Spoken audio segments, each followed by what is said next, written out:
Fala, leitores da Bíblia!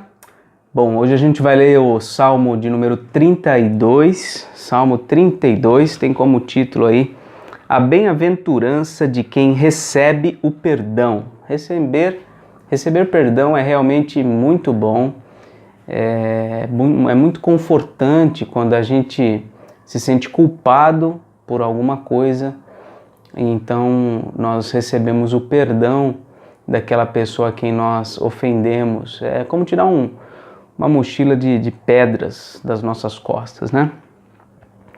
Bom, Davi disse o seguinte: bem-aventurado, ou seja, feliz, felicíssimo, é aquele cuja iniquidade é perdoada, cujo pecado é coberto. Quem recebe o perdão é bem-aventurado, é feliz. Bem-aventurado o homem a quem o Senhor não atribui iniquidade e em cujo espírito não há dolo.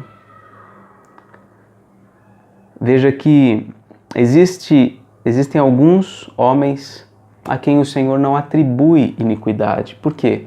Porque o Senhor perdoa, porque o Senhor age como se aquele pecado nem tivesse sido cometido. Não é que ele simplesmente ignora, mas ele o considera como pecado, mas ele perdoa. O perdão, ele sempre é mediante alguma satisfação, né? Ele nunca é uma anistia. Anistia é uma coisa, perdão é outra coisa completamente diferente, né?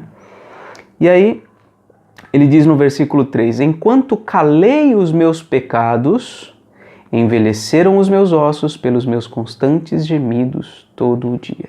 Isso se assemelha muito ao que eu destaquei ontem no capítulo 31, versículo 10, quando Davi disse, gasta-se a minha vida na tristeza e os meus anos em gemidos, debilita-se a minha força por causa da minha iniquidade. O que ele está dizendo aqui no versículo 3 do Salmo 32 é exatamente isso. Ele diz que enquanto ele calou os seus pecados, ou seja, enquanto ele não confessou os seus pecados, enquanto ele não pediu perdão, enquanto ele não disse para Deus, Senhor, eu pequei nisso, eu fiz isso errado, eu te ofendi desta forma, enquanto ele calou tudo isso, enquanto ele guardou para si tudo isso, os seus ossos envelheceram, ele gemia todo dia, o sofrimento veio sobre a sua vida por conta dele ter calado os seus pecados diante de Deus.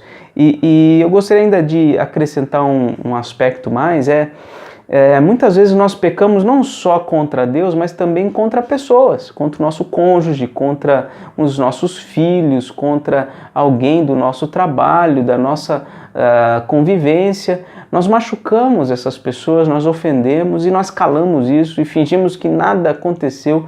Só que isso acaba nos consumindo, nos entristece, nos traz sofrimento na nossa alma. E isso é muito ruim. Eu já conheci algumas pessoas que tiveram inimizades com pessoas da família ou outras pessoas assim, e ao longo de anos carregaram isso sem nunca tratar, sem nunca chegar nessa pessoa e dizer, olha, eu errei nisto, eu falhei nisto. Ou ainda que tenha sido injustiçado, né, chegar nessa pessoa e falar, olha, eu fui injustiçado nessa e naquela situação, mas eu gostaria de pedir perdão a você pelo sentimento que eu tive em relação a você.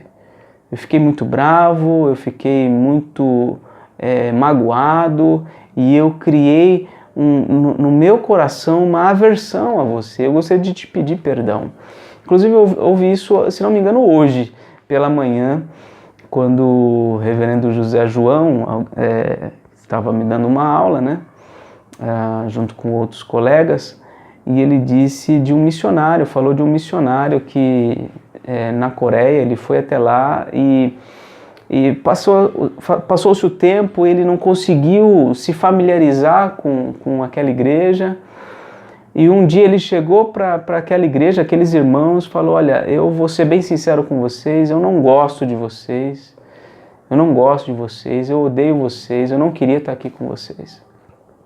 E aí essa igreja também foi bem sincera com ele e falou, a recíproca é verdadeira.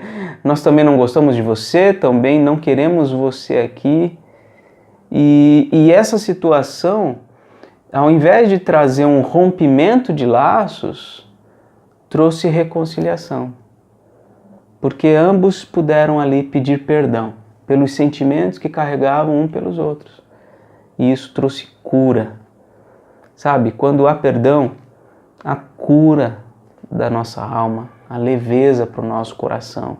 E veja, isso no que diz respeito aqui aos relacionamentos no sentido vertical, quanto mais no sentido, ou melhor, do sentido horizontal, quanto mais no sentido vertical em relação a Deus. Quando nós carregamos coisas na nossa vida que nós sabemos que Deus não se agrada, que Deus não se agradou do nosso passado, Deus não se agrada no presente, e a gente carrega isso como se nada tivesse acontecendo, mas aquilo frequentemente pesa no nosso coração. E nós devemos sim chegar diante de Deus, nos derramar, nos humilhar diante de Deus e falar: Senhor, eu fiz isso, isso e aquilo. Eu te desonrei nisso e naquilo.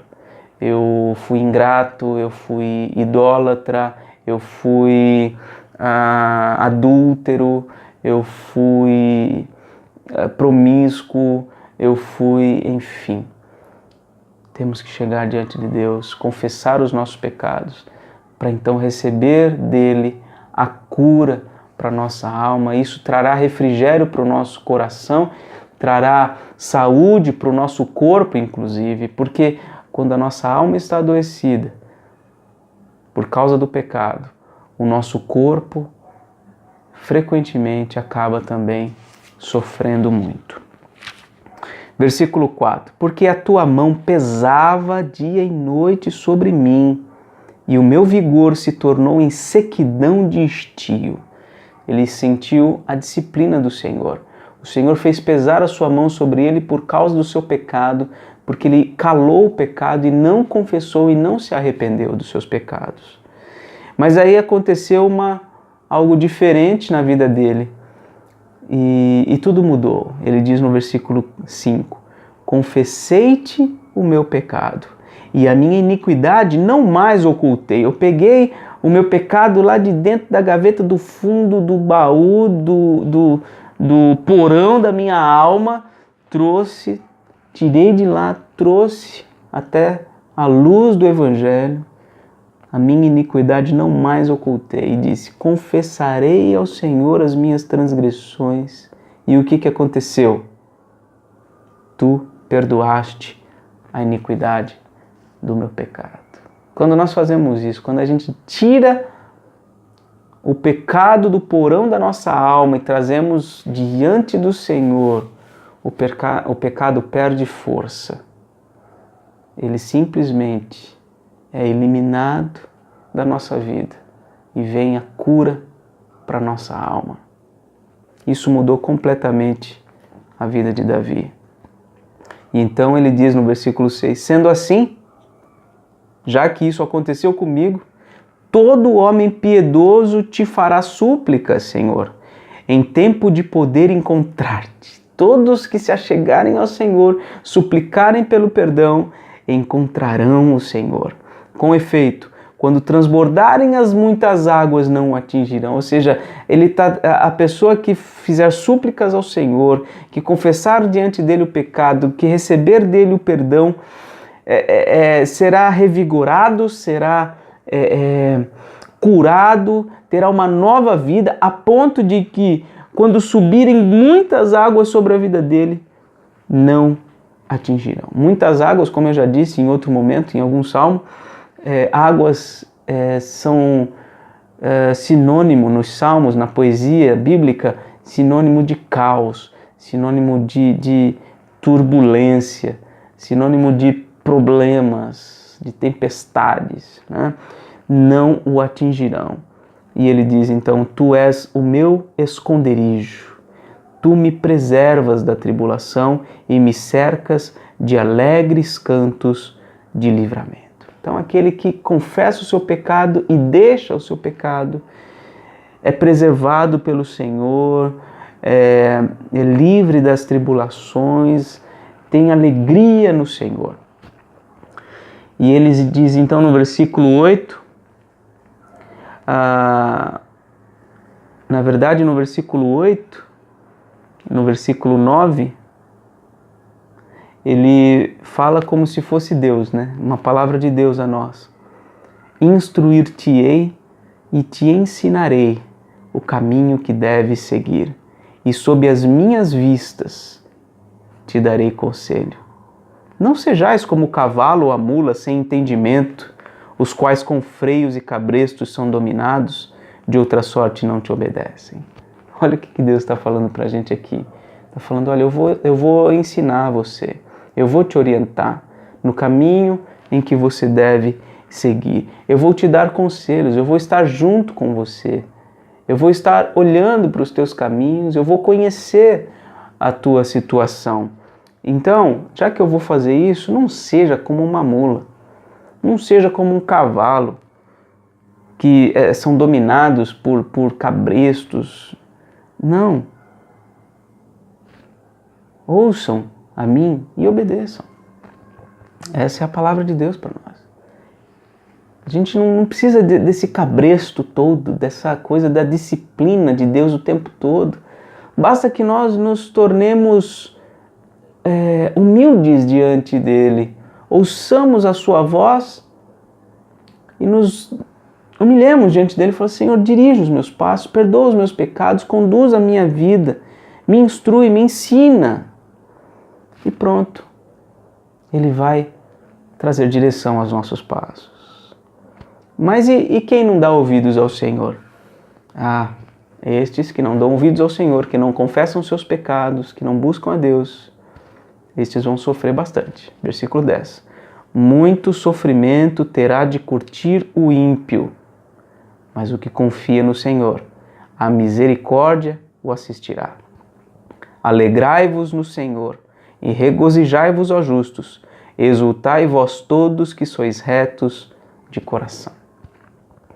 Então, enquanto os ímpios que não confessam seus pecados, que andam do jeito que querem viver, vão de mal a pior, sofrendo no corpo e na alma por conta dos seus pecados, os justos, o povo de Deus, que se humilha diante do Senhor, que ora a Ele, que busca o perdão, estes poderão se alegrar, poderão se regozijar, poderão exultar de alegria na presença de Deus.